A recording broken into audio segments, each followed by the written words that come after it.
여호수아서 6장 1절로부터 7절. 이스라엘 자손들로 말미암아 여리고는 굳게 닫혔고 출입하는 자가 없더라. 여호와께서 여호수아에게 이르시되 보라, 내가 여리고와 그 왕과 용사들을 내 손에 넘겨 주었으니 너희 모든 군사는 그 성을 둘러 성 주위를 매일 한 번씩 돌되 엿새 동안을 그리하라. 제사장 7은 7 양각 나팔을 잡고 언약궤 앞에서 나아갈 것이요, 7째 날에는 그 성을 7번 돌며 그 제사장들은 나팔을 불 것이며, 제사장들이 양각 나팔을 길게 불어 그 나팔 소리가 너희에게 들릴 때에는 백성은 다 큰 소리로 외쳐 부를 것이라. 그리하면 그 성벽이 무너져 내리리니 백성은 각기 앞으로 올라갈지니라 하시매, 눈의 아들 여호수아가 제사장들을 불러 그들에게 이르되 너희는 언약궤를 메고 제사장 7은 양각 나팔 7을 잡고 여호와의 궤 앞에서 나아가라 하고, 또 백성에게 이르되 나아가서 그 성을 돌되 무장한 자들이 여호와의 궤 앞에서 나아갈지니라 하니라. 아멘. 이스라엘의 출애굽 그리고 광야 40년 그 대장정의 대역사 앞에는 한 노인네가 있었습니다. 모세입니다. 모세. 80이 넘어서 부름받아서 40년의 인생을 온전히 사막에서, 광야에서 바친 모세가 있었습니다. 그리고 모세가 느보산에서 가나안 땅을 바라보면서 그가 꿈에도 그리던, 정말로 목말라 했던, 그리고 목적한 바였던 가나안 땅을 들어가지는 못하고 하나님의 부르심을 받게 됩니다. 그 심정이 얼마나 안타까웠을까, 얼마나 그 땅을 손수 밟아보고 싶었을까, 가서 엎드려 절이라도 하고 싶었을까. 그런데 하나님의 계획은 거기까지. 하나님의 계획은 거기까지. 원래 가나안 땅을 향해서 이스라엘 백성들을 이끌고 가는 것이 모세의 사명이었는데, 엄밀하게 우리가 냉정하게 평가해 본다면 마치 모세는 미완성 인생인 것 같고 목적 달성에 실패한 사람인 것처럼 그렇게 느껴지기도 합니다. 그런데 우리가 그것을 간과해서는 안 됩니다. 가나안 땅은 거룩한 땅입니다. 하나님의 약속이 분명하게 있는 땅입니다. 그러나 실상은 돌이켜보면 모세가 지금까지 하나님의 부르심을 받고 걸어온 땅, 모든 걸은 땅들은 다 거룩한 땅입니다. 바로 그곳이 성지입니다. 왜? 하나님이 함께 걸으신 곳이기 때문에. 자, 이러한 우리가 해석을 통해서 또 한 가지를 유추해 볼 수가 있습니다. 여러분들이 주님과 함께 동행하는 바로 그 시간이라면 여러분들의 모든 발걸음과 여러분들의 행적은 바로 그곳이 거룩한 곳입니다. 그곳이 성지입니다. 늘 우리가 그걸 확인해야 돼요. 하나님이 지금 이곳에 함께 하시는가? 내가 하나님과 함께 이 여정을 걸어가고 있는가? 바로 그곳이 성지입니다. 그곳이 거룩한 땅입니다. 자, 모세의 죽음 결코 헛되지 않았습니다. 왜냐하면 그의 죽음 이후에 하나님의 약속은 계속 연장성산에서 성취되어 가고 있기 때문입니다. 모세가 이 하나님 앞에 이제 부르심을 받기 직전에 자기의 모든 순간을 예감하고 인지하고 하나님 앞에 가기 직전에 이스라엘 백성들에게 남긴 세 편의 유언 설교죠. 임정 설교가 이제 아시는 것처럼 신명기입니다. 신명기. 이 신명기에는 세 편의 설교로 구성이 되어 있는데, 첫 번째 설교는 1장부터 4장까지 시내 광야에서 모압 평지까지 하나님께서 어떻게 역사하시고 어떻게 동행하시고 어떻게 인도하셨다, 지나온 여정을 40년을 쭉 훑어서 그들에게 소개하고 다시 재생해 줍니다. 하나님의 은혜가 아닌 것은 하나도 없었다. 이 모든 것이 하나님의 계획이었고 하나님의 섭리였고 이 안에서 우리가 지금까지 이렇게 보호받으면서 살아왔다. 다시 말하면 살아 역사하는 하나님을 그들에게 다시 한번 확인시켜주고 싶었던 것입니다. 그리고 두 번째 설교가 4장부터 신명기 26장까지 기록이 되어 있는데, 여기는 아주 구체적으로 그들에게 오늘을 살아가는 우리에게 하나님의 말씀은 생명의 말씀이 되고 기적의 말씀이 되고 보호의 말씀이 되고 역사의 말씀이 된다. 그래서 이 모든 말씀은 너희의 행복을 위해서다. 이 말씀은 뭘까요? 다른 말로 얘기하면 율법입니다. 율법. 여러분, 율법은 누굴 위해 주셨다고요? 사람을 위해 주신 것입니다. 그럼 사람이 불행해지기 위해 주셨을까요? 아니에요. 행복하라고 주신 거예요. 하나님께서 사람을 향해서 주신 모든 것들은 다 아름다운 것이고 선한 것이고 복된 것입니다. 이 가운데 내용들이, 구체적인 내용들이 나와요. 예배 지켜야 되는 거, 절기에 관해서, 또 이스라엘 백성들의 지도자들, 선지자, 제사장, 재판장들이 지켜야 될 규례, 그리고 가족과 친구와 이웃과 이방인들에 대해서 어떤 관계를 맺어야 되는가, 아주 구체적으로 그들 일상생활에서의 신앙적 삶의 지침, 매뉴얼을 제시를 하고 있습니다. 여러분, 추석이 내일 모레죠? 내일 모레. 추석은 명절입니다. 명절. 성경에서 말하면 절기예요. 절기. 예배와 절기. 굉장히 성경은 중요하게 강조하고 있습니다. 우리 한국 사회도 마찬가지 아닙니까? 절기가 참 중요하죠. 구정도 있고요. 그리고 이제 그 다음에 중요한 것이 중추절입니다. 추석의 의미가 뭘까요? 천고마비의 계절. 제가 어젯밤에도 옥상에 딱 누워서 하늘을 딱 보니까요, 기가 막히게 밤하늘이 아름다워요. 요즘 하늘을 좀 많이 보세요. 하늘을. 이렇게 아름다운 때가 그렇게 많지 않았거든요. 미세먼지도 많고 요즘 참 이쁩니다. 오곡백과가 풍성한 때 아닙니까? 바로 이때에 함께 오랜만에 가족들이 모여서 그 은혜의 원천을 기억하라고 하는 절기입니다. 참 배가 부르다. 참 풍성하다. 참 감사하다. 그래서 하나님께 감사하고 이 일을 위해서 가꾸고 애쓴 땅을 보면서, 하늘을 보면서, 그리고 일꾼들을 보면서, 조상들을 보면서 다시 한번 감사한 마음을 가지라는 거거든요. 자, 세 번째 설교가 신명기 27장부터 30장까지 기록이 되어 있습니다. 이것은 정말 그의 마지막 설교입니다. 난 이제 하나님 앞으로 간다. 너희에겐 말씀만 남을 것이다. 미래에 정해진 길이 있다. 축복의 길과 저주의 길이 있다. 생명의 길과 사망의 길이 있다. 선택하라, 결단하라. 이겁니다. 우리가 지금까지 인생살이를 살아오면서 어떤 분들은 우리 교회도 이제 노령층들이 많습니다. 그래서 90 넘으신 분도 계시고 80 넘으신 분도 계시지만 가만히 살아온 인생을 되돌이켜 보면 그때 이렇게 하지 않았으면 참 어떻겠는가, 이럴 때도 있지 않겠습니까? 그때 내가 그렇게밖에 할 수가 없었는가 이러면서 후회할 때도 있지 않겠습니까? 우리의 삶의 역사라고 하는 것은 다시 한번 거울로 삼아볼 필요가 있다는 거죠. 넘어진 길을 닦고 기꺼이 가는 건 가장 미련한 행위 중에 하나입니다. 오늘 본문에 그 이야기를 해주는 거예요. 결단하라. 이 길이 생명의 길이고 축복의 길이고 그리고 하나님의 역사의 길이다. 하나님 말씀을 순종하면 복을 받고 불순종하면 저주를 받을 수밖에 없다. 다양한 말씀들이 많이 나옵니다만 제가 시간상 생략을 합니다. 그리고 율법, 하나님의 계명을 지키는 사람들을 하나님은 하나님을 사랑하는 사람, 하나님을 사랑하는 자의 하나의 증표로 삼겠다는 겁니다. 여러분, 이 말은 진리입니다. 사랑하면 듣습니다. 그렇지 않습니까? 사랑하는 사람의 말은 듣습니다. 사랑하면 귀를 기울입니다. 오늘 하나님께서 우리에게 말씀하는 것이 무엇 때문일까요? 하나님께서 우리를 생명을 주시기까지 사랑한 것처럼, 이 얘기는 뭡니까? 내 신음소리에도 응답하실 정도로 내 모든 삶 속에 하나님은 귀를 기울이시고 지켜보시고 반응하신다는 거거든요. 그러면 너희도 그와 같은 사랑을 내게 좀 보여다오 하는 것이 하나님의 애절한 마음입니다. 자, 이제 결론 부분 신명기 31장부터 34장이 결론인데 여기에서 중요한 몇 가지 사건이 기록이 되어 있습니다. 여호수아를 이스라엘 백성들의 지도자로 임명을 하는 겁니다. 모세 후계자로 여호수아를 지명합니다. 이건 모세가 마음에 들어서 여호수아를 지명한 것이 아니라 하나님의 명령을 받고 여호수아를 지명합니다. 자기의 사명을 위임하는 거죠. 그리고 이스라엘 12지파를 축복을 합니다. 우리 믿는 사람들은요, 참 늘 이걸 우리가 염두에 둬야 돼요. 여러분, 하나님 나라 가기 전에 뭘 해야 된다고요? 복을 남기세요. 복.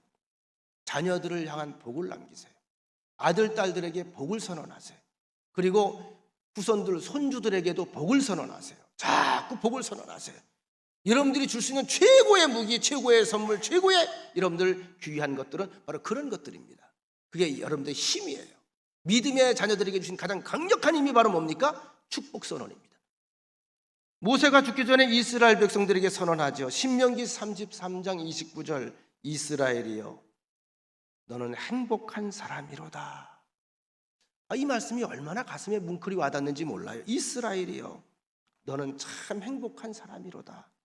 여호와의 구원을 너같이 얻은 백성이 누가 있겠느냐. 그는 너를 돕는 방패시여 내 영광의 칼이시로다. 내 대적이 내게 복종하리니 내가 그들의 높은 곳을 밟으리로다. 다시 말하면 그들의 운명은 정해진 겁니다. 어떻게? 하나님이 앞장서 방패가 되시고 하나님께서 앞장서 싸워주시고 하나님께서 앞장서 모든 것을 점령해 보시는 거죠. 이것이 여러분과 저에게 주어진 말씀인 것을 믿으시길 바랍니다. 이미 선언된 말씀이에요. 하나님의 말씀은 선언이 우선이고 그 다음에 성취입니다. 그 성취되어 가는 과정 속에서 어떤 사람들이 주역이 되느냐, 믿음이 있는 사람들, 그 길을 걸어간 사람들, 순종하는 사람들, 그 사람들이 그것을 간증하는 통로들이 되게 되는 줄로 믿습니다. 이곳에서 모세가 이스라엘 백성들을 향해서 다시 한번 개인적인 결단을 촉구합니다. 신명기 11장 26절, 내가 오늘 복과 저주를 너희 앞에 두나니, 너희 앞에 복과 저주를 너희 앞에 두나니, 너희가 만일 내가 오늘 너희에게 명하는 너희의 하나님 여호와의 명령을 들으면 이것은 복이 될 것이요, 너희가 만일 내가 오늘 너희에게 명령하는 도에서 말씀에서 돌이켜 떠나 너희의 하나님 여호와의 명령을 듣지 아니하고 본래 알지 못하던 다른 신들을 따라가면, 이방을 섬기면, 이탈하면, 벗어나면, 어긋나면, 영어로 얘기하면 아마르티아, 이게 죄입니다. 하나님의 의도, 하나님의 계획, 하나님의 섭리 가운데 이탈하는 거, 벗어나는 거, 불순종하는 거, 그렇게 되면 너희는 저주를 받으리라. 복과 저주가 우리 앞에 있는 거거든요. 우리가 읽은 여호수아서는 하나님께서 모세의 후계자로 여호수아를 세우시는 이야기로부터 시작이 됩니다. 계속된 하나님의 약속이고 하나님의 역사입니다. 첫 약속은 아브라함을 부르실 때였죠. 너로 하여금, 후손들로 하여금 큰 민족을 이루게 하겠다. 그리고 이삭, 이어지는 야곱, 그리고 요셉의 때에 그 약속을 이루기 위해서 가나안 땅을 떠나게 합니다. 애굽의 고센 땅에 머물잖아요. 하나님의 위대한 섭리, 큰 섭리를 우리가 잘 이해할 필요가 있어요. 그곳의 약속을 이행하기 위해서, 약속을 성취하기 위해서, 약속을 이루시기 위해서 그 땅을 잠시 떠나게 하는 거예요. 몇 년 동안? 430년 동안 애굽의 고센 땅에서 그들이 살아갑니다. 그래서 하나님이 주무시는 줄 알았어요. 그들이 고통을 당하면서 노예의 삶을 살아가면서 하나님이 그들을 버리신 줄 알았어요. 더 이상 이 약속은 무효가 된 줄 알았어요. 그런데 지나놓고 보니 그것은 인큐베이터입니다. 인큐베이터. 고이고이 흩어지지 아니하도록 한 군데 딱 몰아놓고 하나의 큰 민족을 하나님께서 이루셨다는 거죠. 인큐베이터. 보호하는 거죠. 철저하게 보호하는 거죠. 드디어 애굽을 떠나 약속의 땅 가나안을 향해서 갑니다. 이미 거대한 민족이 형성이 되었습니다. 이스라엘 역사상 가장 걸출한 지도자 모세를 앞세웠습니다. 가나안 땅에 오기까지 우리가 아는 것처럼 40년 동안에 얼마나 많은 일들을 겪었습니까? 그런데 하나님은 한 번도 이해할 수 없는 일, 120살이 되어서도 정정한, 눈이 흐리지 않은, 온몸이 건강한 모세를 향해서 거기까지, 그리고 아직은 좀 미흡해 보이고 불안정해 보이고 유약해 보이는 새로운 지도자, 젊은 지도자 여호수아를 임명을 하십니다. 우리가 좀 깊이 생각해 보십시다. 굳이 이렇게 안 하셔도 되지 않았을까? 지금까지 해온 여정으로 보면 모세가 여전히 잘할 수 있지 않았을까? 모세를 통해서 요단강을 건너가는 모습 얼마나 화려했겠어요. 가나안 땅을 물리치는 모습 얼마나 멋있었겠어요. 120세의 노인네가 백발을 휘날리면서 전진 앞으로 해! 지금까지 그래왔거든요. 그래서 백성들은 모세를 보면서 하나님을 보는 것처럼 생각을 했거든요. 얼마나 위험이 있었겠어요. 얼마나 권위가 있었겠어요. 그 노인네 마련이, 어른의 마련이 얼마나 그 말에 무게가 있었겠습니까? 그들이 보는 여호수아는 그저 앳된 햇병아리예요. 위태위태해요. 믿을 수가 없어요. 아직 어린 것 같아요. 죄송합니다. 머리에 피가 아직 안 마른 것 같아요. 햇병아리 같아요. 자, 여기에서 우리가 깊이 생각할 것이 있습니다. 하나님의 역사, 하나님의 위대한 과업은 절대로 한두 사람에 의해서 좌지우지되는 것이 아니라 하나님의 약속, 하나님의 역사, 하나님의 계획은 하나님께서 친히 주도해 가신다는 사실을 우리에게 천명하고 있습니다. 모세가 됐든 여호수아가 됐든 모세가 한 것이 아닙니다. 여호수아가 한 것이 아닙니다. 하나님의 원대한 손이 이 일을 하신 것입니다. 어쨌든 우리가 보면 여호수아 1장 1절 이하에 보면 그런 말씀이 나오잖아요. 이 말씀을 받고 모세에게 후계자로 임명을 받고 그리고 모세가 후딱 하나님 나라로 가버립니다. 그의 곁에 있던 하나님 임재의 상징처럼 되어버렸던 모세가 눈에 보이질 않습니다. 그동안에 어떤 문제가 제기될 때마다, 큰 문제가 터질 때마다 백성들이 원망하고 불평하고 소란스러울 때마다 모세만 지켜보면 됐거든요. 근데 누구 지켜봐야 돼요 이젠? 여호수아는 자기도 모세만 지켜봤어요. 근데 그 모세가 없어졌어요. 백성들을 보니 다 나를 보고 있어요. 얼마나 당황스러웠을까요? 이때 하나님께서 두려워하고 초조해하고 당황해하고 있는 이 여호수아에게 해야 할 일을 명하시면서 여호수아 1장 1절로부터 9절 또는 1절로부터 11절에 보면 다양한 말씀들을 들려주십니다. 너는 강하고 담대하라. 그리고 아주 중요한 키포인트를 알려주시죠. 내가 모세와 함께 했던 것처럼 너와도 함께 하리라. 할렐루야. 이 말씀이 여러분의 말씀, 저의 말씀입니다. 하나님이 모세와 함께한 것처럼, 아브라함과 함께한 것처럼, 이삭과 야곱과 함께 하셨던 것처럼, 요셉과 함께 하셨던 것처럼 여기에 여러분과 함께 하십니다. 여호수아가 드디어 무릎을 치는 거예요. 모세가 위대한 게 아니었어요. 모세가 대단한 게 아니었어요. 그를 쓰시는 하나님이 대단한 하나님이셨고 그를 지명하여 부르신 하나님이 위대한 하나님이셨다. 여호수아가 무릎을 꿇고 하나님께 아멘하죠. 주께서 하시면, 하나님이 하신다면 아주 개인적인 약속을 해주셨죠. 내가 너와 함께 있을 것이다. 이 얘기는 뭐죠? 동행의 약속입니다. 동행 따라합시다. 동행. 이 동행에 하나님과 동행하는 게 이게 신앙생활 아닙니까? 요단강을 건너고 거기에 기념단을 세우고 할례를 받고 여리고성을 앞에 두고 약속의 땅에 들어가는 건 역시 하나님과의 동행과 함께 하나님께 대한 신뢰를 빼놓고는 설명이 안 되는 사건들입니다. 누가 하나님과 동행하죠? 신뢰하는 자가 동행하는 거예요. 신뢰하는 자가. 그래서 여호수아 개인적인 관점에서 볼 때는 하나님께서 여호수아에게 들려주신 말씀을 지켜나가는, 이루어나가는 그 이야기가, 일기장 같은 이야기가 여호수아입니다.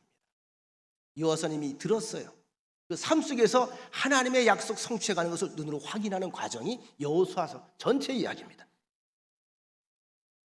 자, 여호수아는 이제 관념적으로, 추상적으로 하나님을 믿는 믿음이 아니라 정말로 구체적으로 삶 속에 순종하는 순종자의 믿음으로 바뀌게 됩니다. 제가 우연히 어떤 목사님의 설교를 듣다가 라디오에서 소개가 되는 건데요. 그런 내용이 나오더라고요. 어떤 한 분이 목사님에게 이제 상담 편지를 보낸 건데 상담 내용이 뭐냐면 40대 미혼 직장인이래요. 여성인지 남성인지 몰라요. 근데 어느 목사님에게 상담 편지를 보낸 거예요. 자긴 5살 때 부모님께 버림을 받았다. 그래서 고아원에서 길러졌다. 근데 교회를 안 나가면 매를 맞아서 매를 맞으면서 교회를 나갔다. 그 얘기죠. 그리고 나서 다행히 고아원에서 나와서도 본인이 교회는 계속 다니게 되었다. 성역 공부도 하고 말씀도 배우고 그 다음에 설교도 듣고 그 다음에 저녁에 기도도 하고 하는데 아무리 해도 해결되지 않는 큰 숙제가 하나 있다. 저는 그 사연을 듣다가 제가 눈물이 왈칵 쏟아졌어요. 나는 아버지 엄마의 사랑을 받지 못한 사람이다. 그래서 하나님을 아버지라고 부르면서도 그 아버지의 존재가 어떤 존재인지 도무지 이해를 못하겠다. 가슴 아프지 않아요? 남들은 다 아버지 그러고 우는데 왜 아버지 그러고 우는지를 모르겠다.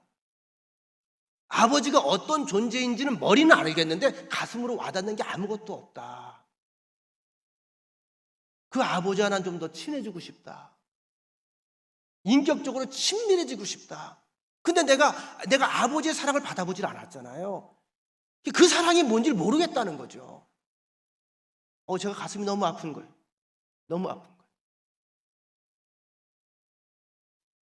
그러니까 본인이 사랑을 받아보지 못했기 때문에 그 아버지의 그 가슴, 아버지의 그 말투, 아버지의 따뜻한 사랑, 이런 것에 대해서 도저히 해석이 안 된다는 거예요.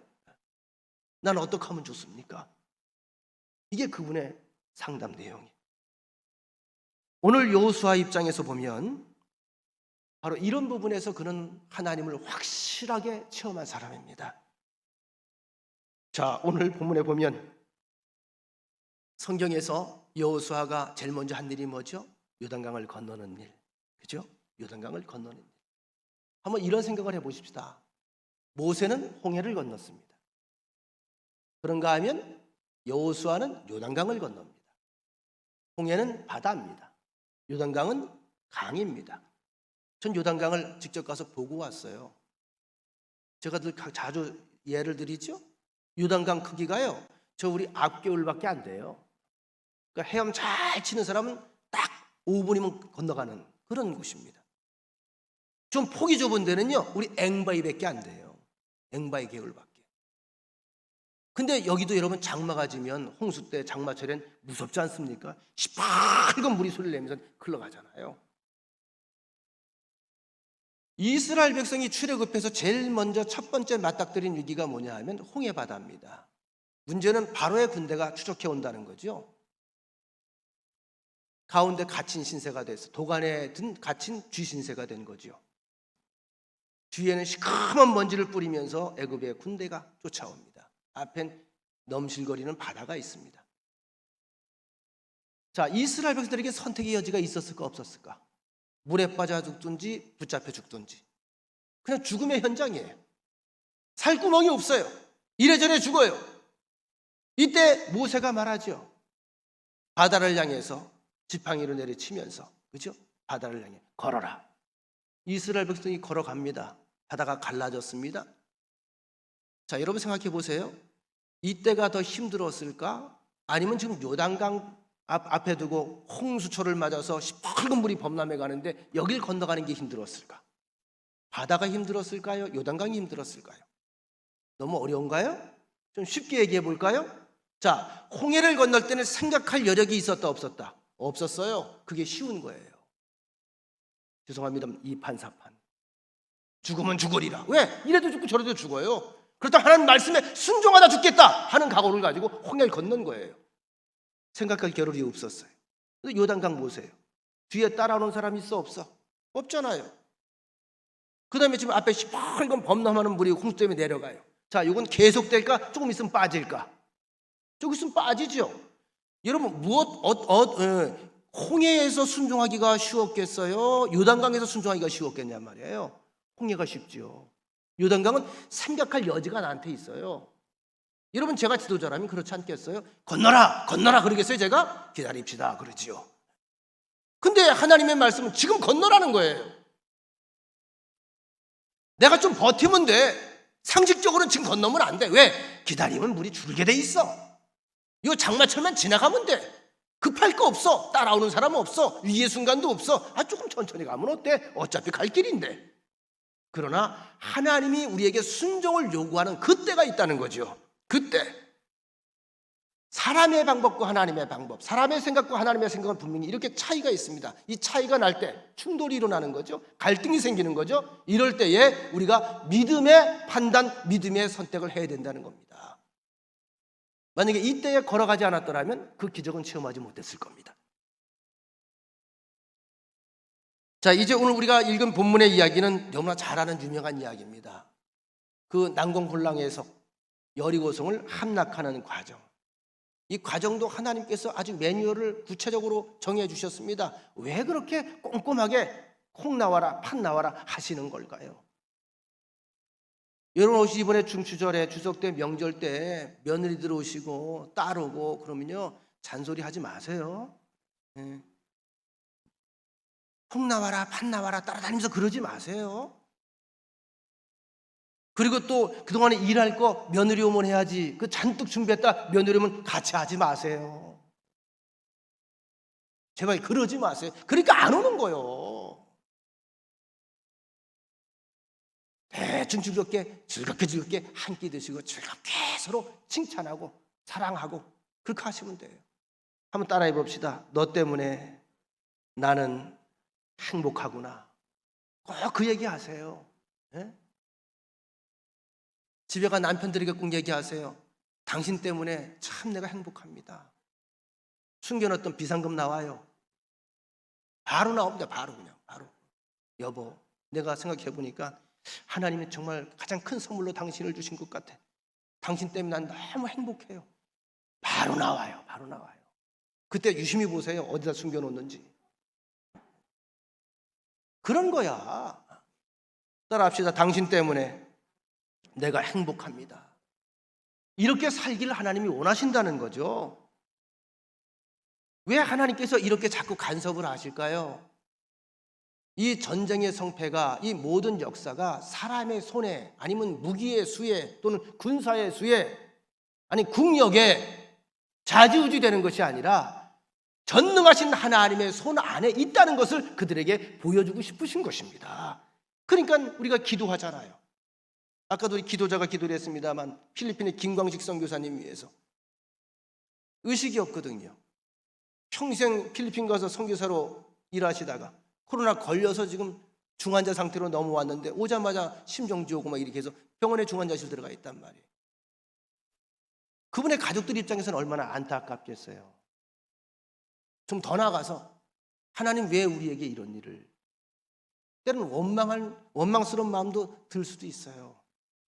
그럼 우리는 하나님의 섭리를 몰라요. 우리가 할 수 있는 일이 있죠. 우리의 기도가 필요한 순간인가 보다.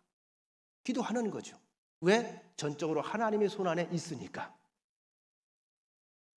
여호수아서 6장 2절로 5절 여리고성을 무너뜨리는 장면이죠. 여호와께서 여호수아에게 이르시되 보라 내가 여리고와 그 왕과 용사들을 내 손에 넘겨주었다. 이미 넘겨주었다 선언하셨습니다.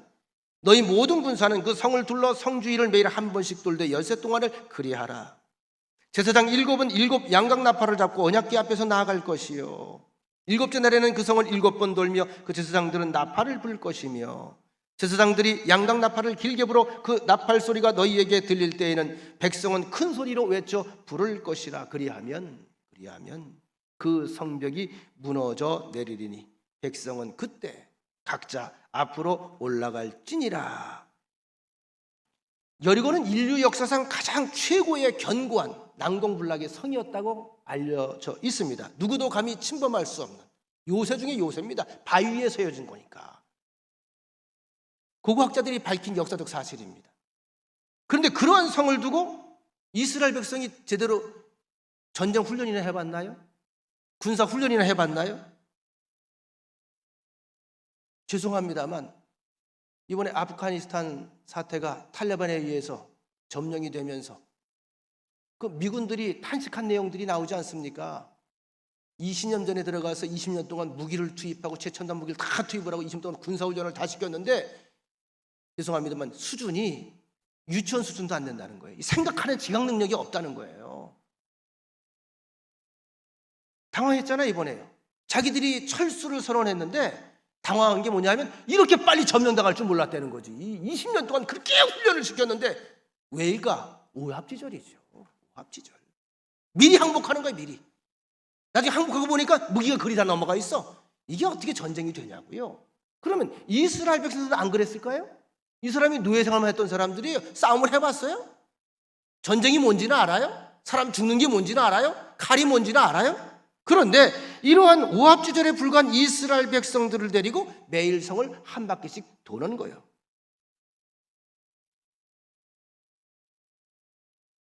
자, 어떻게 염들이 볼 때 상식적이에요? 비상식적이에요?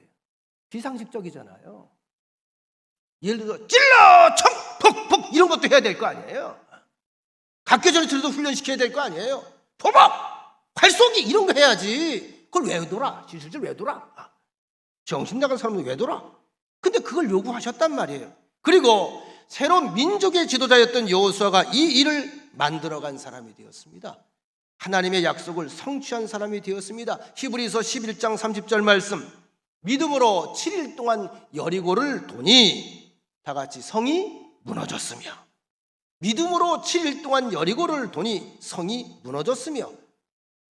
빠짐없이 기억해야 돼요. 7일 동안 여리고를 돌았다. 그냥 도는 게 아니죠. 이 말씀에 순종하여 7일 동안 매일 도는 것을 가리켜서 성경은 이렇게 앞에 귀한 단어를 붙여줍니다. 무엇으로 돌았다? 믿음으로 돌았다.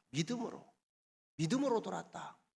여러분, 하나님의 말씀과 순종 사이에는 반드시 필요한 조건이 하나 있어요. 뭐죠? 믿음입니다. 믿음이 뭐라고요? faith, 신뢰예요. 하나님을 신뢰하는 마음으로 살아가는 것이 순종입니다. 그래서 하나님의 말씀과 믿음을 가지고 순종하는 삶 속에는 반드시 합작품의 역사가 드러나게 되는 줄로 믿습니다. 그 이야기를 하는 거예요. 그 이야기. 자, 10절 말씀. 여호수아가 여리고성을 어떻게 다 돌아야 되는지를 설명한 뒤에 이스라엘 백성들에게 조심해야 될 것 하나를 알려줘요. 여호수아가 백성에게 명령하여 이르되 너희는 외치지 말며 너희 음성을 들리게 하지 말며 너희 입에서 아무 말도 내지 말라. 그리하다가 내가 너희에게 명령하여 외쳐라고 하는 날에 외칠지니라. 다시 말하면 침묵하라. 왜 침묵하라고 했을까? 매일 여리고 성을 도는데 변화가 있었어, 없었어요? 없었어요. 나아만 장군이 요단강에 가서 목욕을 하라고 7번 하라 그랬더니 한 번, 2번 하는데 변화가 있었어, 없었어? 없었어요. 우리가 신앙생활하면서 가장 어려운 게 뭔지 아십니까? 하나님의 말씀을 듣고 말씀대로 살아가면서 변화가 없을 때, 기도하라고 해서 기도하는데 즉각 응답이 일어나지 않을 때입니다. 이게 바로 6일이에요. 6일. 기도하는데 즉시 응답이 오면 좋겠는데 즉시 응답이 안 오고 침묵하시는 것 같아요. 다양한 생각들이 올라옵니다. 다양한 마음들이 올라옵니다. 다양한 감정들이 올라옵니다. 그렇죠? 뭐 기도 하나만 아니야? 순종 하나만 아니야? 6일 동안 이 생각이 계속 드는 거예요. 갈등의 순간이죠. 여러분, 그동안의 40년 동안 이스라엘 백성들이 모세에게 어떻게 행했는지 다 기억하시죠? 근데 이게 참 유해요. 코로나도 세지만 이 사람의 이 말의 전염성이 얼마나 센지 몰라요. 누가 하나가 금방 좀 목이 말라 죽겠다고, 배고파 죽겠다고, 고개가 땡긴다고, 우리 다 죽게 생겼다고. 여러분, 그 이스라엘 백성들의 1세대들 다 죽었습니다만 그 세대들이 입에다 다 정말 밥 먹듯이 붙이고 사는 단어가 뭐였습니까? 우리 죽게 되었다는 거죠. 나 죽겠어. 아유, 이래 죽겠어, 저래 죽겠어요. 그 나중에는 매출하게 처먹다 죽잖아. 죽겠다 하니까 그렇게 죽잖아. 죽어도 이쁘게 가야죠. 믿음 가운데 가야죠. 여호수아가 아주 학을 띈 거야. 옆에서 다 보았거든요. 근데 이게 누구 입에서 한번 탁 튀어나오면 막 금방 번져요. 강력한 힘이 되고 무기가 되고 돌을 들고 아주 어둠의 생각들이 그를 완전히 사로잡아 버린단 말이에요. 함몰돼 버려요. 여호수아가 너무 이걸 많이 봤어요. 그럼 생각을 해봤겠지요. 6일 동안 매일 한 바퀴씩 그저 도는데 아무 변화가 없어요. 미동도 하지 않아요. 자, 이스라엘 백성들이, 더구나 오합지졸들이 자, 입 밖으로 좋은 말이 나갈까 안 나갈까? 좋은 말이 안 나가죠. 왜 일을 시키는 거야? 왜 여길 고르라는 거요? 그 성이 조그만 성이었겠어요? 그게 산지인데 걷는 길이 평탄했겠어요? 한두 사람이 투덜거리고 아우 힘들어 죽겠네, 언제까지 이슬 해야 되는 거요? 왜 이런 일을 시켜? 싸우려면 싸우고 말려면 말지. 우리가 뭐 애들이야? 이게 전쟁하고 무슨 상관이야? 이게 여리고성을 무너뜨리는 거하고 무슨 아무 상관이 없잖아요. 그러니까 뭐예요? 2번, 3번 당부해 놓는 거예요. 침묵해라. 어떤 생각이 들어도, 어떤 마음이 올라와도, 어떤 감정이 올라와도 절대 침묵해라. 이 침묵을 가리켜서 여호수아는 믿음의 행위라고 보는 겁니다. 침묵. 뭐죠? 기다린다는 거죠. 하나님이 정하신 날, 하나님께서 말씀하신 것을 완전히 이행할 때까지 침묵하고 그 길을 걸어가라. 여러분, 이게 참 어려운 건데 우리 하나님 믿으면서 신앙 좋고 믿음 좋은 사람들이 제일 해야 되는 게 이것이 첫 번째 과제입니다. 침묵하며 그 길을 걸어가는 거예요. 주의 약속을 끝까지 보는 거예요. 바로 세상에서 살아가는 우리 엿새, 우리 7일 때 교회 오신 거 아니에요 지금? 많은 사람과 부대끼면서 많은 일들을 겪으면서 때로는 하나님의 말씀을 잊고 하나님의 음성을 우리가 듣지 못하고 지내온 걸음들도 있었을 것입니다. 세상의 환경이 더 크게 보이기도 하고, 그죠? 그리고 세상이 더 아름다워 보일 때, 하나님의 말씀보다 세상에 돈이 더 큰 힘을 발휘하는 것처럼 보일 때 우리의 신앙은 더 힘들어집니다. 마치 난 무력해진 것 같아요. 매일매일 기적이 일어나면 참 좋은데 하나님은 방관하시는 것 같아요. 그죠? 눈만 뜨면 만나가 탁탁 떨어져 봐요. 주야, 그리고 로또 사면 탁탁 맞아 봐봐요. 얼마나 신날까? 그죠? 근데 그렇게 기도를 해도 하나님이 어떨 땐 침묵이 너무 길어져요. 이럴 때 우리가 영적으로 힘든다는 생각을 가지게 되지 않습니까? 그런데 이걸 아셔야 돼요. 여리고성 무너졌나요? 안 무너졌나요? 무너졌습니다. 하나님의 말씀 그대로 무너졌습니다. 그런데 그 무너진 기적의 순간은 6일이라고 하는 날짜가 있었기 때문에 가능했다는 사실. 6일 동안의 순종.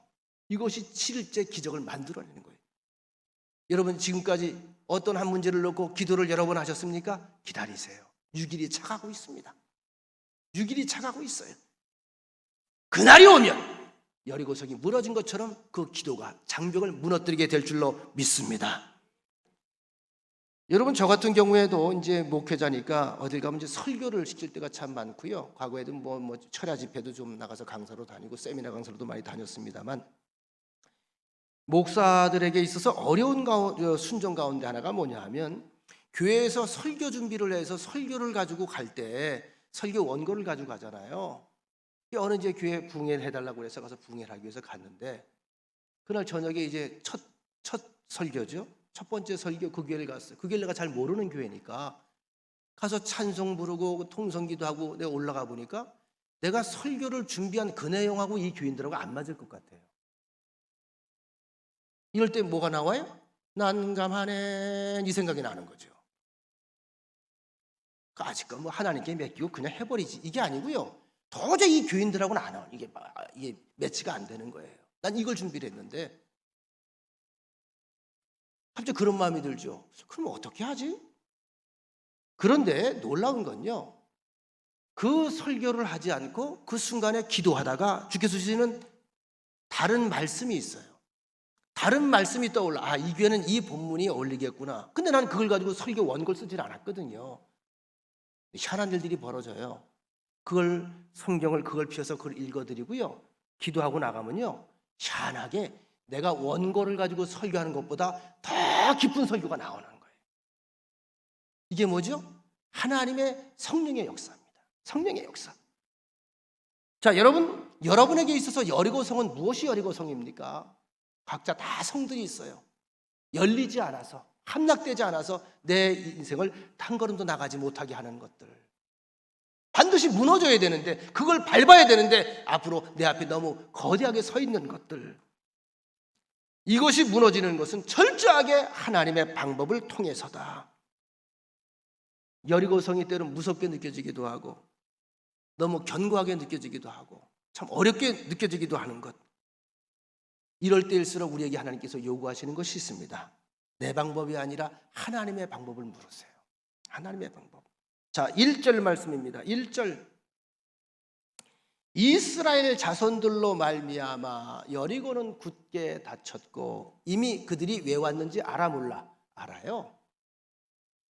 이스라엘이 왜 여기까지 왔는지 알아요. 애굽에서 어떤 일이 벌어졌는지 알아요. 어떻게 홍해를 건넜는지 들었어요.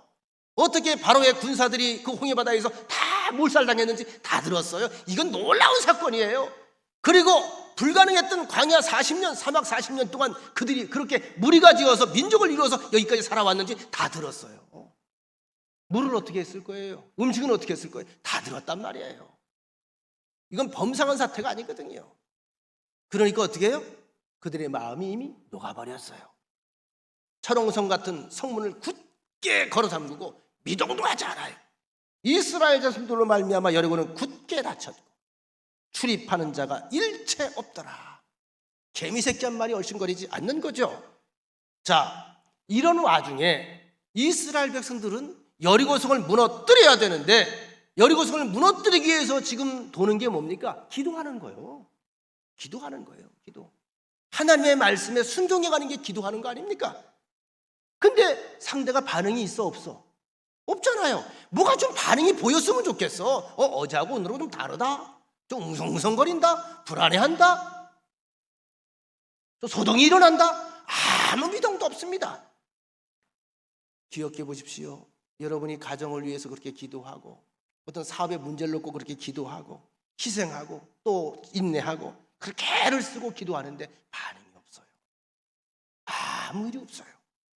문을 꼭 닫아 걸고는 꼼짝도 하지 않아요. 답답하지 않습니까? 지금 이스라엘 백성이 그 꼴입니다. 여리고성 안에는 이미 충분한 물과 양식과 재물이 있어요. 그런데 마음을 열려고 하지 않습니다. 이때 필요한 것은 내 능력이 아닙니다. 단지 우리가 침묵하면서 여리고성을 돌 뿐입니다. 우리에게 필요한 것은 뭐냐면 나의 능력이 아니라 하나님의 말씀을 청종하는 능력이 필요한 거예요. 하나님 말씀을 들려주옵소서. 제가 조금 아까 한 고아로서 자란 사람의 아버지에 대한 그 친밀감을 몰라서 고통스러워해요. 그 사람에 대해서 그 목사님은 그렇게 상담을 해주더라고요. 결론을. 사랑을 받아보지 못해서 사랑이 뭔지를 모르면 사랑을 자꾸 줘보십시오. 그러다 보면 그들의 반응을 보면서 사랑이 뭔지, 사랑의 힘이 무엇인지 알게 될 겁니다. 또 한 가지 답은 뭐냐? 그 친밀감이 너무 그립다. 뭔지 몰라서 너무 안타깝다. 하나님 앞에 때를 뜨십시오. 때를 쓰십시오. 기도하십시오. 왜? 돈을 달라는 것도 아니고 명예를 달라는 것도 아니고 내가 권세를 달라는 것도 아니고 하나님과 친밀해지고 싶다고 기도하는데 하나님 기뻐하지 않겠습니까? 맞죠? 하나님이 기뻐하죠. 여러분들 우리의 삶 속에서 정말로 귀하고 행복한 신앙생활을 하기 위해서는 하나님과 더 깊은 친밀감이 있어야 돼요. 따뜻한 가슴, 하나님의 마음이 여기 느껴져야 돼요. 자, 오늘 본문의 21절에 이렇게 말씀합니다. 그 성 안에 있는 모든 것을 온전히 바치되 남녀노소와 소와 양과 나귀를 칼날로 멸하니라. 자, 이런 것도 하나님이 명령하신 거죠. 가나안 땅에서 얻은 첫 열매를 하나님께 바치라. 또 하나는 우상에 찌든 가나안의 모든 것을 멸해서 장차 화의 근원을 다 제거하라. 이 두 가지 명령에 순종하기 위해서는 내 개인적 생각, 개인적인 탐심을 버리고 오직 하나님만 전적으로 바라보는 인내가 필요합니다. 여러분, 신앙생활은 결국 뭐죠? 하나님 바라보는 훈련이에요. 하나님 바라보는 훈련. 하나님 바라보는 훈련. 자, 이 두 가지 명령 속에는 어떤 의미가 들어있죠? 여리고성을 무너뜨린 것도, 여기까지 안내하고 인도한 것도, 거기 있는 모든 전리품들도 너희들이 직접 친히 행해서 얻어진 것이 아니라 누구의 것이다? 전적으로 하나님의 것이다. 인정하십니까? 믿으십니까? 전적으로 하나님의 것입니다. 나의 나됨이, 우리의 우리됨이 전적으로 저절로 된 것이 아니라 전적으로 하나님의 은혜인 줄로 믿습니다. 여러분, 가만히 생각해 보십시오. 이스라엘 백성들에게 하나님께서 가르쳐주신 전략 가운데에 하나님께서 뭘 가장 중요하게 생각하시는지, 맨 앞에는 무장한 선발대가 앞장섰습니다. 무장한 선발대, 무장한 선발대, 훈련된 특전사들. 그 뒤에 양강나팔을 든 7명의 제사장이 따라갑니다. 그 뒤에 언약궤를 맨 제사장들이 섭니다. 맨 뒤에는 이스라엘 군대가 섰습니다. 그리고 그 가장 가운데 언약궤가 있습니다. 그들의 행렬, 그들의 행진 한가운데에 언약궤가 있습니다. 다시 말씀드리면 하나님의 말씀, 하나님의 임재가 그곳에 있는 거예요. 우리 앞에 있는 여리고성을 무너뜨리기 위해서는 우리의 싸움 가운데 하나님의 임재를 여러분들이 경험해야 됩니다. 그래서 여러분의 삶에서 하나님이 우선순위로 항상 우선순위로 계셔야 돼요. 하나님의 이름으로 나아가시고 하나님의 이름으로 일하시고 하나님의 이름으로 싸우시고 하나님의 이름으로 기도하시기를 축원합니다. 혈기가 왕성한 젊은 사람들은요, 말도 느리면 싫어해요. 여러분 아시죠? 제가 10년 전에 여기 왔을 때 말이 얼마나 빨랐는지 잊어버리셨죠? 그죠? 잊어버렸죠? 우리 교인들하고 대화하다가 내가 그냥 아주 그냥 이게 복창이 터져 죽는 줄 알았어. 얼마나 말들이 느린지 말이요. 또 오죽하면 제가 한 6개월 정도 새벽 예배를 인도했더니 우리 교인 가운데 한 분이, 두 분인가 저한테 건의를 하더라고요. 목사님 찬송 좀 천천히 부르라는 거예요. 내 찬송 따라가다가 숨 막혀 죽었다는 거예요. 숨도 안 쉬냐는 거예요. 왜? 난 그렇게 빠른 줄 몰랐어요. 근데 사실 제가 지금 고인이 되셨습니다만 제가 한참 설교할 때, 젊을 때 제 설교가 조영규 목사님 비슷했어요. 속도가 여러분 하나님 사랑하십니다 이렇게 했다니까. 얼마나 빨랐는지 몰라. 이게 요즘에 여러분 이준석이라고 하는 국민의힘 그 대표가 탄생이 돼가지고 그 토론할 때 봐요. 말이 느려요? 얼마나 빠르지. 내가 10마디 할 때 100마디가 튀어나와. 그러니까 못 이기는 거야. 저 하면 따다다다다다, 저 하면 따다다다다. 이 젊은이들이 이게 이제 요즘에 보면 그 트렌드 같이 돼버리거든요. 그 혈기가 왕성해서 그래요. 근데 그 젊은이들이 이스라엘 군대가 6일 동안 침묵했잖아요. 그죠? 노인들은 잘 참아요. 노인들. 우리 노인들은 일주일 뒤에 봅시다. 네. 저녁이 되면 드라마 좀 보고 9시 되면 좀 주무시고 새벽 일찍 눈 떠지면 나와서 마당가 한번 돌고 시적시적 하다 보면 일주일 금방 가요. 젊은 애들 그렇게 못 살아요. 혈액이 달라요. 그런데 그 젊은 사람들이 6일 동안 침묵했다. 그 얼마나 삭신이 그냥 다 수졌을까? 근질근질했을까? 참는 거예요. 참는 거예요. 자, 이 얘기가 무슨 얘기냐면 그들이 그렇게 순종할 수 있도록 하는데도 하나님이 그들을 도우셨다는 거죠. 그렇게 하도록 힘을 주셔야 된다는 겁니다. 자, 여리고성이 무너진 것은 7일째 7바퀴를 돌며 양의 뿔로 만든 양강나풀을 불었을 때에, 자, 이것은 전쟁 선포였을까요? 예배 선언이었을까요? 예배 선언입니다. 양강나팔은 예배 드릴 때 부는 거예요. 요즘에 성가대 가서 질 못해서 그런데 우리가 보통 임내송 부르고 그리고 엎드려서 묵도하면 바로 묵도송 나오죠. 이게 소위 말하면 양강나팔입니다. 우리 교회 같은 경우에는 임내송을 15장을 불러요. 그게 뭐죠? 그게 양강나팔이에요. 예배 전에 예배를 선언하는 거예요. 다 일어나서 찬양으로 선언하는 거예요. 예배를 위해 쓰던 양강나팔, 하나님의 임재를 선포하는 축제의 소리입니다. 이제 이스라엘이 하나님의 임재 가운데 여리고성에 들어가서 하나님의 명령을 수행합니다. 성의 모든 것을 다 진멸하기 시작했다는 말입니다. 여리고는 인간의 물질주의, 섹스 문화, 그리고 권력과 교만으로 가득 찬 곳이었습니다. 다시 말하면 하나님의 영과 거룩한 영과 대립하는 죄의 집약체와도 같은 곳이란 말입니다. 하나님이 이곳에 있는 걸 다 불태워버리라고 그랬어요. 진멸하라고 그랬어요. 왜일까요? 하나님은 하나님의 백성들이 순수성이 오염되는 걸 우려하셨기 때문에 그래요. 오염되는 걸 우려하셨기 때문에.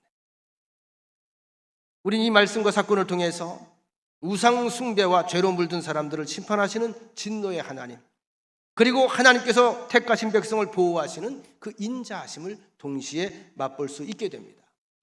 말씀의 결론으로 들어갑니다. 오늘 우리는 진멸함 가운데 여리고 전체가 다 죽였어요. 그런 가운데 구원함을 받은 한 가정이 등장을 하죠. 라합이라고 하는 가정입니다. 라합. 허락된 시간 안에 라합처럼 하나님의 사랑을 인정하고 그 품으로 돌아오면 바로 그곳에 구원이라고 하는 비단 주머니가 주어지는 것입니다. 자, 라합이라고 하는 사람, 몸 파는 사람이었죠. 술집 잡부였죠. 그러니까 남들이 존중할 만한 사람이 아닙니다. 함부로 여기는 사람입니다. 자존감이 별로 없는 사람입니다. 그런데 여러분, 라합을 하나님이 구원하셨습니다. 그리고 회개하는 그를 용서하셨습니다.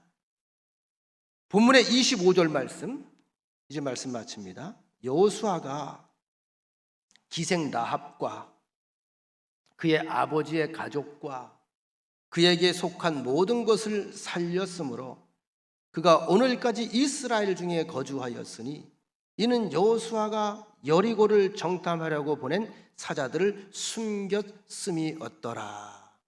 정탐꾼들을 숨겼죠.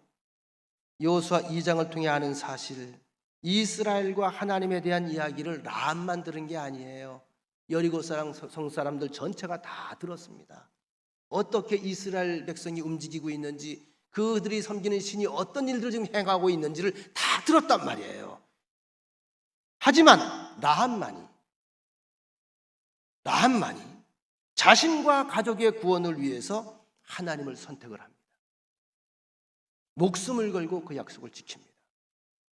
약속을 지킵니다. 내가 당신을 숨겨줍니다. 하나 약속해 주십시오. 그날이 오면 상처나지의 그 하나님, 역사하신 하나님, 라합은 한 가지만 봐도 확실하죠. 그들이 온 것 자체가 불가능한 거예요. 그걸 보고 하나님을 본 거예요. 그 말은 사실이었구나. 그리고 나서 그의 가정 구원을 부탁을 합니다.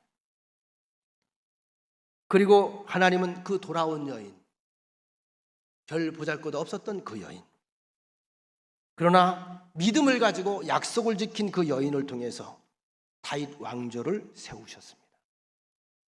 너무나 놀라운 은혜입니다. 그의 후손 가운데 다윗이 나오는 거예요. 그 후손 가운데 메시아가 나오는 거예요. 여러분, 심판과 구원은 모든 이에게 동시에 찾아옵니다. 문제는 어떤 삶을 살았느냐에 따라서 심판의 대상이 될 수도 있고 구원의 대상이 될 수도 있습니다. 오늘 하나님은 여기에 임재해 계십니다. 성령께서 우리와 함께 하십니다. 여러분들이 살아가는 모든 삶의 이정표 속에서 주변에 있는 가족들과 또 후손들과 이웃들이 하나님의 임재의 흔적이 드러나는 놀라운 일들이 있기를 주의 이름으로 간절히 축원합니다. 좋으신 하나님, 우린 하나님을 믿는 믿음을 가지고 주님 전에 모였습니다. 하나님, 늘 부족하고 위태하고 늘 갈등 속에서 흔들리고 때론 무력하게 무너질 것만 같은 저희들, 유약한 저희들, 돌이켜서 가만히 말씀을 보며 또 우리 일생을 돌이켜보며 또 우리가 신앙적으로 하나님을 다시 한번 들여다보면 어쩜 그렇게 끝까지 믿어주셨습니까? 끝까지 나를 신뢰해 주셨습니까? 그러나 예수님의 끝까지 신뢰한 그 믿음 덕에 예수님의 11제자 모두 다 결국은 믿음의 위인들이 되었습니다. 우리 또한 하나님의 귀한 기대와 하나님의 귀한 바람, 그것에 믿음으로 잘 응답하여서 우리의 삶 속에서 하나님이 나를 끝까지 신뢰하신 것처럼 우리 또한 끝까지 주님을 신뢰하는 믿음의 행보를 걸어갈 수 있도록 역사하여 주시오, 동행하여 주시고 도와주시고 이끌어 주시옵소서. 예수님의 이름으로 기도드리옵나이다. 아멘.